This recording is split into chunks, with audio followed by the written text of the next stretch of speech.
नमस्कार दोस्तों। आज का यह एपिसोड बहुत ही इम्पॉर्टेंट है क्योंकि यह सीता हरण को लेकर है और यह इस कहानी से हमें बहुत कुछ सीखने को मिलता है। अब देखिए, हम रामायण की कहानियों को, इतनी सारी कहानियों को हम सुन रहे हैं, पर उससे अगर हम आज की लाइफ में हम कुछ सीख ही नहीं पाए तो हमें लगेगा ना कि ये सब कहानियों का क्या रिलेवेंस है। पर ऐसा नहीं है। उसकी हर कहानी में कुछ ना कुछ चीज़ ऐसा छिपा हुआ है कि वह हमें आज भी उतना ही रेलेवेंट लगेगा। तो आज का कहानी को मैं आप सबसे रिक्वेस्ट करूंगी कि ज़रूर सुनिए, क्योंकि इससे आपको बहुत कुछ सीखने को मिलेगा। तो ये कहानी है सीता के हरण को लेकर। देखिए, इस प्रकृति ने ना एक माया जाल सा पूरा ही बिछा दिया है।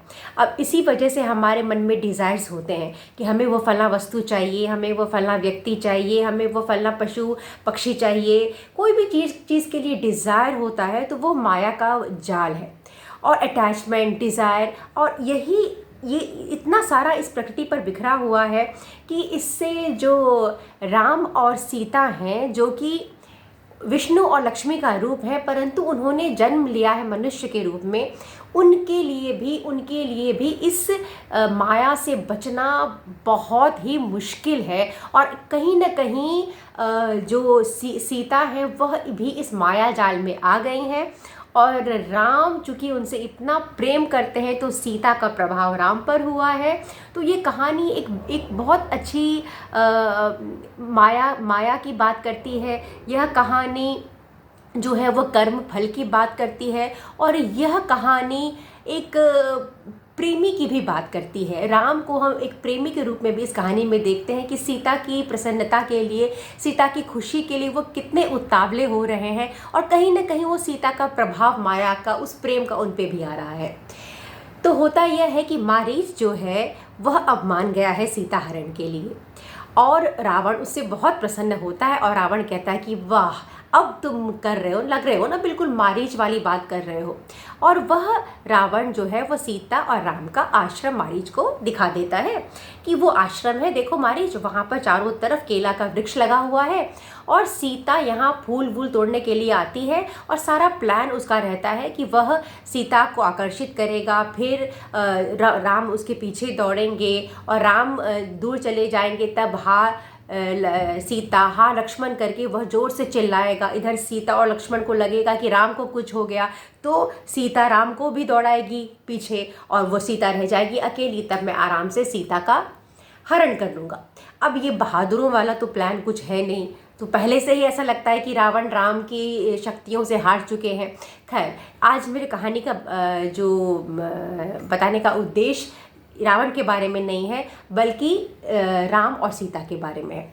तो राम और सीता माँ जो है, आज माया का एक तरह से सोचिए, उनका माया ने उनका माया उनका परीक्षा ले रही है। अब वही ये सीता माँ है जो कि अपना सब कुछ छोड़ के राम के साथ आ गई थी। कुछ नहीं लिया था, उन्होंने सब कुछ अपना दान करके, मैंने पहले आपको बताया था कि जब वो लोग वनवास के लिए निकलते हैं तो ईच एंड एवरीथिंग जो भी उनके पास होता है वो सब कुछ दान में दे देते, कुछ नहीं उनके पास होता है। लेकिन आज सीता माता जब वो हिरण को देखेंगे तो उनको पता नहीं क्या हो जाएगा। तो ऐसा होता है कि वह मारी सुंदर हिरण का रूप लेता है, बहुत सुंदर हिरण का रूप, बहुत ही सुंदर रहता है, ऐसा हिरण जो किसी ने कभी नहीं देखा। और उसकी ऐसा लगता है कि उसका जो शरीर है ना, उसमें रत्न मणि लगे हुए हैं, और जहाँ जहाँ वो जा रहा है उसे प्रकाशित कर रहा है। उसके सींग में भी ऐसा प्रतीत होता है कि रत्न लगे हुए, बहुत ही सुंदर, कहने का तात्पर्य होता है इतना खूबसूरत चीज़ जिससे कि कोई भी व्यक्ति आकर्षित हो जाए, आकर्षित हुए बिना नहीं रह सकता। अब हमें पता है कि माया का प्रभाव है, हमें जो चीज़ देखने में बहुत सुंदर होता है, ऐसा नहीं होता उसके गुण भी अच्छे हों, हमको सब पता है, परंतु फिर भी माया ऐसा प्रभाव डालती है कि हम आकर्षित हो जाते हैं। और यही सीता के साथ भी हुआ। तो सीता वो जो है मारीच, वो वहाँ पे आया है सीता के आश्रम के पास, और वो इतना इंटेलिजेंट है कि वो ऐसा नहीं खड़ा है मृग बन के बिल्कुल शांति से वहाँ पत्ते वत्ते खा रहा है, ऐसा नहीं कर रहा है। वो क्या कर रहा है कि वहाँ आ रहा है, थोड़ा देर किसी पत्ते वत्ते को खा रहा है, फिर चला जा रहा है, फिर आ रहा है, फिर किसी पत्ते वत्ते को खा रहा है, फिर चला जा रहा है, फिर थोड़ी देर के बाद वो मृगों के झुंड में भी शामिल हो रहा है। लेकिन हालांकि वो जो मृग है उसे देखते ही भाग जा रहे हैं। और फिर वो झुंड से हट के फिर आ रहा है। तो इस तरह से वो दिखाना चाहता है कि वो कोई उसका कुछ प्लान नहीं है, वो एक नॉर्मल हिरण है जो कि प्रकृति है उसे बहुत सुंदर बनाया है। इस तरह से वो एक एम्बियंस क्रिएट कर रहा है। इधर क्या होता है कि एज यूजुअल जो सीता माँ है वो फूल तोड़ने के लिए आती हैं। उनकी नज़र पड़ती है उस हिरण पे जो इतना सुंदर हिरण होता है। अब वो उसे देखते ही रहती है कि इतना सुंदर हिरण क्या हो सकता है। अब उनके अंदर स्नेह जागृत होता है कि मुझे तो ये हिरण चाहिए।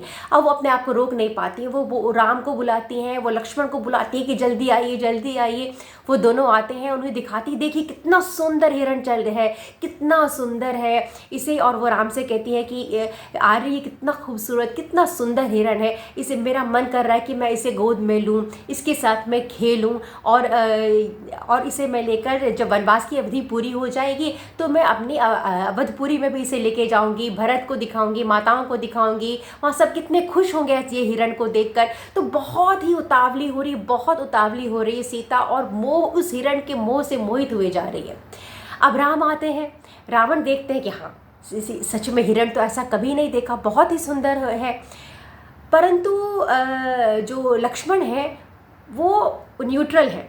अब राम जो है उधर, सीता जो है, देखिए सीता वो बहुत मोहित है उस हिरण पर, और राम जो है वह सीता से बहुत प्रेम में वो मोहित है।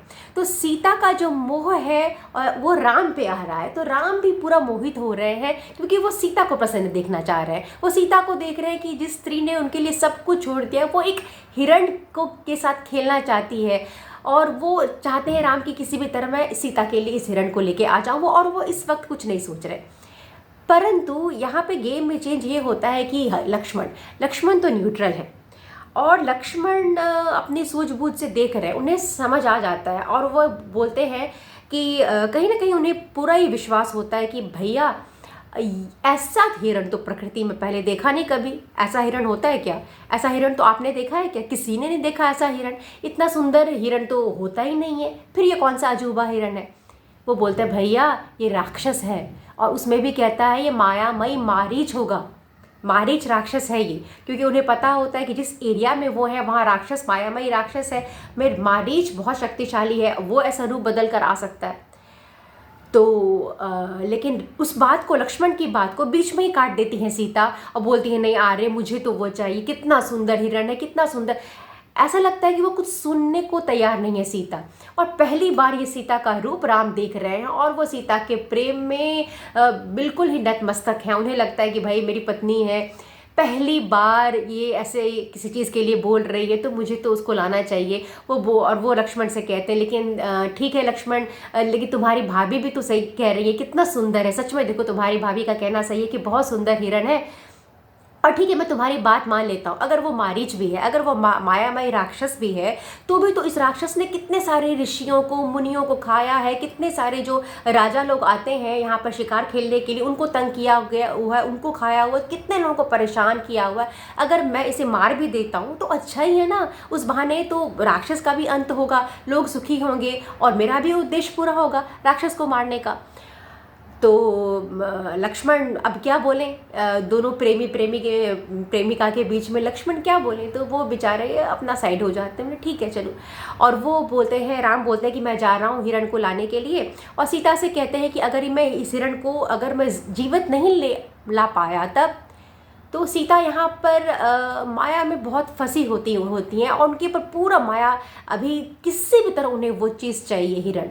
और तब वो सीता कहती है कि अगर ये हिरण आप ला पाए तो बहुत अच्छा होगा, और नहीं तो फिर मैं इसका मृगचर्म जो होगा उसे बिछाऊंगी, और उस मृगचर्म पे मैं आपके साथ बैठना चाहती हूँ।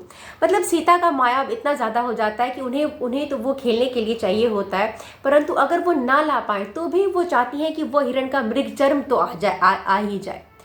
और इस माया में राम भी बंध जाते हैं सीता के, आप कह सकते हैं प्रेम में, कहने का अर्थ इस कहानी का यह है कि माया का प्रकोप से बचना इतना आसान नहीं है, बहुत मुश्किल है। और जो इस माया के प्रकोप से जितना बच सकता है वो उतना आंतरिक रूप से अपने आप को, आप समझिए, वो शक्तिशाली है। उतना उसको अपने मन पे नियंत्रण है, उतना उसे अपने इंद्रियों पर नियंत्रण है। पर क्या ये इतना आसान है? नहीं, ऐसा होता नहीं है, बहुत मुश्किल है ये। अब सीता माता के, जिन्होंने सब कुछ छोड़ दिया, वो जिद करके बैठी है। अब राम को लगता है कि नहीं, ठीक है, उन्हें जाना चाहिए, और वो लक्ष्मण को अलर्ट कर देते हैं कि तुम बिल्कुल अलर्ट रहो, बिल्कुल सीता के पास रहो, सीता को छोड़ के तुमको कहीं नहीं जाना है, ठीक है, तुम यहाँ रहो, मैं जाता हूँ इस हिरण के पीछे। ऐसा कह के राम चले जाते हैं। जब वो हिरण के पीछे जाते हैं तो देखते हैं कि भाई हिरण तो बड़ा विचित्र है।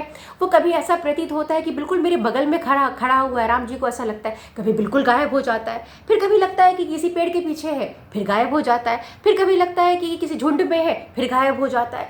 अब राम जी पीछे भागते भागते भागते भागते ऐसा करके उनको पता नहीं चलता भाई वो आश्रम से कितना दूर आ गए हैं। और वो कुपित होकर एक बार पेड़ की छाया के नीचे खड़े हो जाते हैं, और फिर देखते हैं कि झुंड में आ रहा है, फिर गायब हो जा रहा है, लेकिन फिर उन्हें दिखता है वो हिरण, और इस बार वो पूरे वेग से उसके पीछे दौड़ते हैं, बाण निकालते हैं और ब्रह्मा जी के बाण उस पर चला देते हैं। और जैसे ही वो ब्रह्मा जी का बाण चलता है, वह जो राक्षस है वह अपने असली रूप में आ जाता है। बहुत बड़ा राक्षस होता है, और वो बहुत, उसको बाण से चोट लगती है और वह दर्द से कराहता हुआ नीचे गिरता है। अब राम जी ये सब देख रहे हैं। उस वक्त वो राक्षस मारीच जो है वो वहीं नहीं रुकता। उसे प्लान के बारे में याद होता है कि रावण ने क्या बोला था कि मरने से पहले हा लक्ष्मण हा सीता बोला है। वो तुरंत बोलता है हा लक्ष्मण हा सीता, हा लक्ष्मण हा सीता, बहुत ज़ोर से बोलता है, पूरे वन में गूंज जाता है, क्योंकि बहुत बड़ा राक्षस होता है, बहुत ज़ोर से बोलता है। अब ये आवाज़ उनको जाएगी, राम और सीता को। अभी राम जी को लगता है कि भाई लक्ष्मण ने तो सही बोला था, ये तो मारीच है निकला, ये तो राक्षस निकला, चलो मैंने तो इसे मार दिया। पर एक मिनट के लिए राम जी को लगता है ये हा लक्ष्मण हा सीता क्यों बोल रहा है। तब उन्हें अंदाज़ा होता है इतने बड़े संकट का, और वो डर जाते हैं, भय पूरा उनके शरीर में पूरा भय छा जाता है, और वो भागते हैं अपने आश्रम की ओर।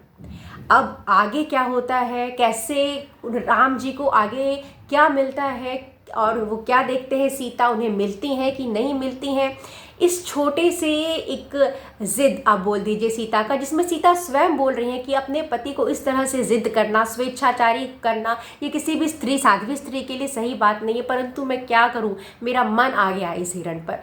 मतलब सीता कह रही हैं, वो अपने आप को एक्सेप्ट कर रही हैं कि मैं इस हिरण को किसी भी अवस्था में चाहती हूँ कि मेरे पास आए, और रोक नहीं पा रही हैं।